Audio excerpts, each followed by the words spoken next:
Okey, kita sambung bahagian kedua kesepaduan sosial ni. Pada bahagian pertama saya dah bincangkan sedikit tentang apa ni, Allah Samad, di definisi ataupun takrifan kesepaduan sosial. Okey, untuk bahagian yang kedua ni, kita lihat dari pandangan beberapa orang tokoh sosiologi, tokoh kemasyarakatan tentang kesepaduan sosial. Okey, yang ini ialah Ibn Khaldun. Dia menamakan kesepaduan sosial itu sebagai sifat asabiah. Asabiah ni merujuk kepada perpaduan sosial dengan penekanan kepada kesatuan, kesedaran kumpulan dan kesepaduan sosial. Maksudnya apa? Asabiah ni lah semangat ataupun kita panggil cinta, suka ataupun cenderung kepada sesuatu kelompok, kesatuan. Contohnya orang Melayu lebih suka ataupun lebih mengutamakan kaum dia. Orang Cina mengutamakan kaum dia. Orang India, orang Iban, Kadazan ke apa ke, mereka menekankan kepentingan untuk cenderung suka lebih, mungkin di situ berlakulah bias dan sebagainya lah, kepada kelompok masing-masing. Jadi ini adalah satu sifat yang dipanggil asabiah ataupun dalam bahasa yang mudah kita fanatik dengan kaum kita sendirilah, macam tu. Dia berlaku pada semua kaum, bukan saja orang Melayu, Cina, India. Dia berlaku pada Amerika, orang Amerika, orang Filipina. Jadi mereka bangga ta'assub ataupun fanatik dengan kaum masing-masing, bangsa masing-masing. Okey, jadi kesepaduan sosial ini asalnya ialah bermula dari situlah. Maknanya setiap kaum mementingkan kaum mereka sendiri, kesatuan mereka sendiri, kumpulan mereka sendiri. Jadi konsep asabiah ini mungkin dalam pengertian yang lain dipanggil esprit de corps atau semangat kekitaan, ownership. Itu datangnya perkataan ataupun konsep kesepaduan itulah. Jadi dari aspek yang lain, dari perspektif yang lain, sikap esprit de corps ni ataupun asabiah ni satu sikap yang sebenarnya tidak bagus ataupun tidak elok dalam konteks hidup berbilang kaum. Asabiah ni ataupun esprit de corps ni, mereka hanya mementingkan semangat kekitaan itu, ownership, ataupun kalau contohnya dalam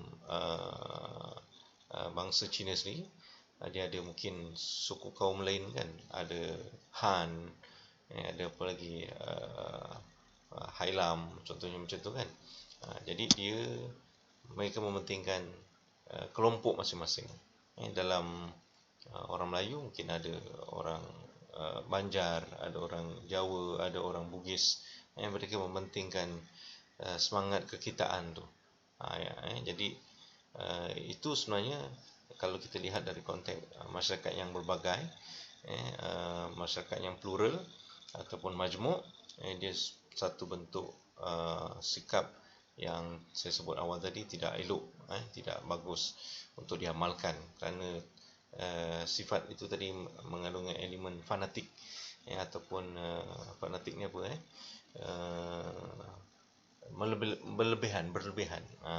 berlebihan suka. Dia pada asasnya memanglah setiap daripada kita ni mempunyai semangat kekitaan tu, tetapi saya sebut tadi dia tidak elok, dia tidak bagus dalam konteks kita hidup dalam sebuah masyarakat yang berbagai. Ada kaum lain-lain, ada lain-lain kaum, ada kaum-kaum lain. Jadi itu satu sifat yang kurang elok, tidak bagus untuk diamalkan. Namun demikian, kita kena akui lah bahawa sifat itu sebenarnya memang wujud.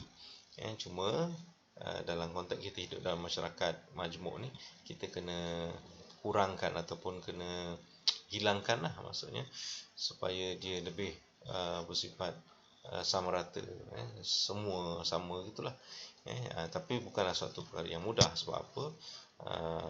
Nature manusia ni memang ada semangat kekitaan itu, ataupun asabiah itu, ataupun spirit di corp ni memang satu benda yang lumrah. Tinggal lagi bagaimana kita nak menyesuaikan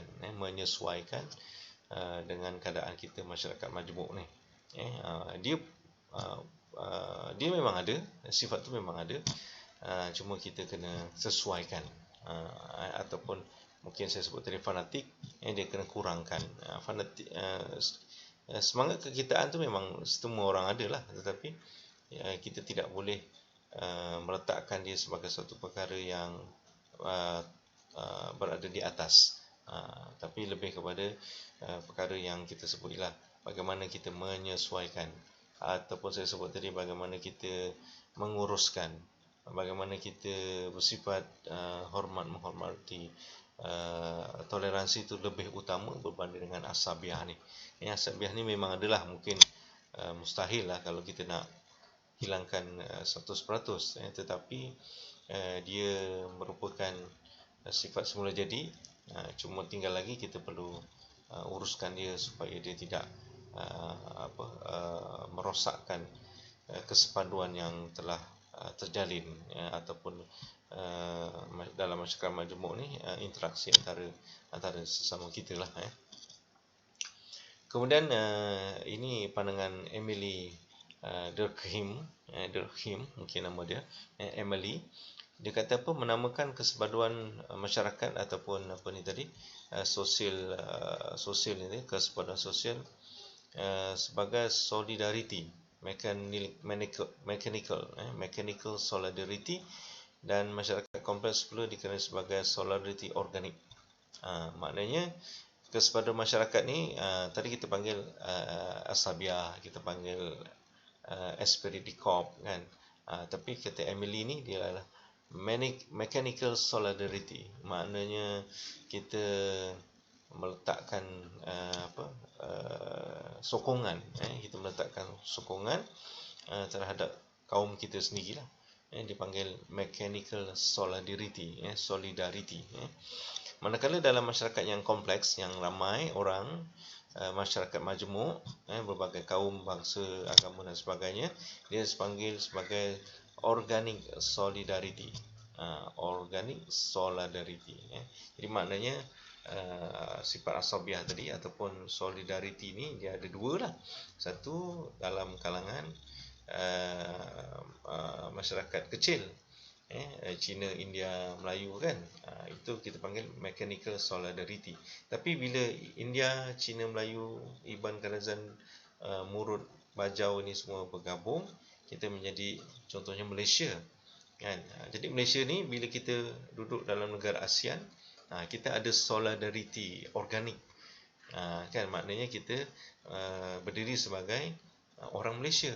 Kalau ada mana game, contohnya permainan pertandingan bola sepak antara Malaysia, Indonesia, Malaysia, Thailand kan, tentulah kita akan memberikan solidariti kita kepada pasukan Malaysia, regardless of races, religion, daripada mana kita, Johor, Kelantan, Terengganu dan sebagainya kan. Jadi kita stand as a Malaysian. Okey, jadi bila kita duduk dalam sebuah negara Malaysia ni, kita panggil organic solidarity.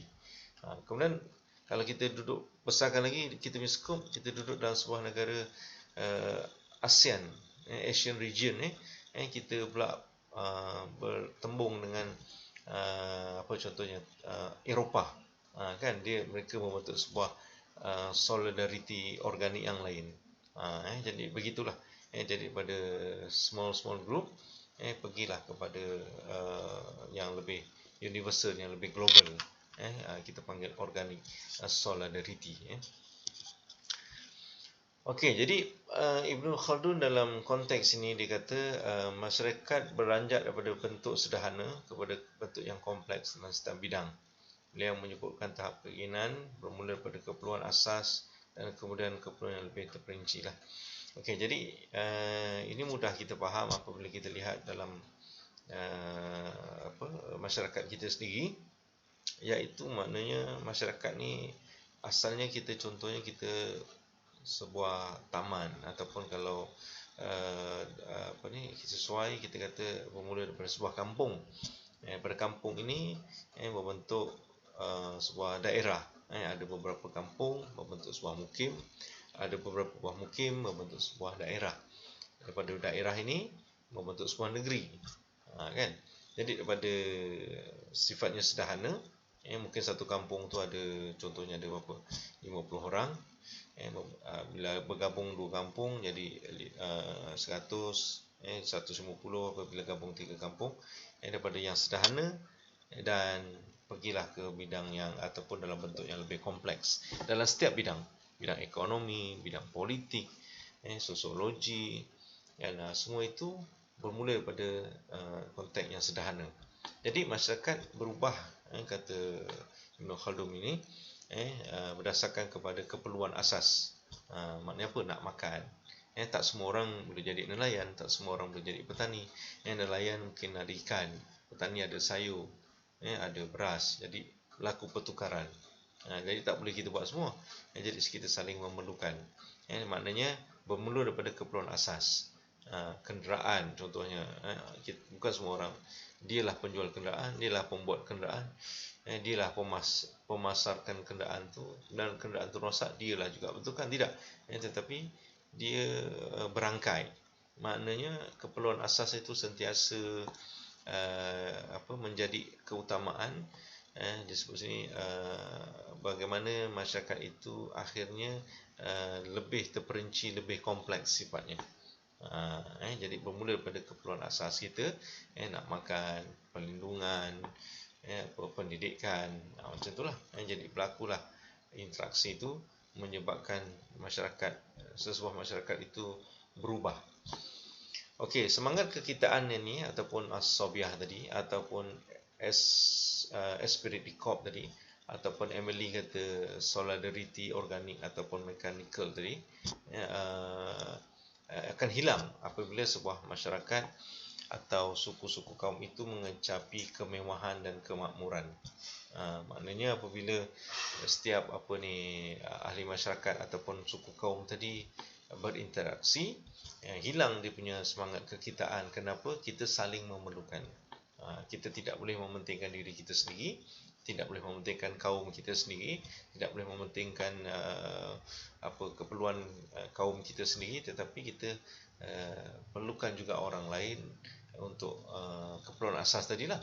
Jadi apabila mencapai satu keadaan makmur, mewah, maknanya ekonomi kita baik, sifat kekitaan, maksudnya Melayu-Melayu saja, Cina-Cina saja, India-India saja ni akan hilang.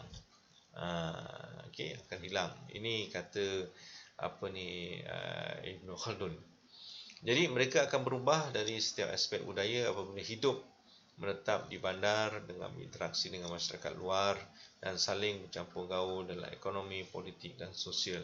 Hal ini menyebabkan masyarakat kurang menumpukan pada kepentingan kumpulan tapi mengutamakan kepentingan individu. Jadi dalam sebuah masyarakat yang kompleks, macam duduk di bandar lah. Kalau duduk kampung mungkin Cina saja, ataupun India saja, ataupun Melayu saja. Tapi kalau di bandar ni kita lebih interaksinya lebih luas.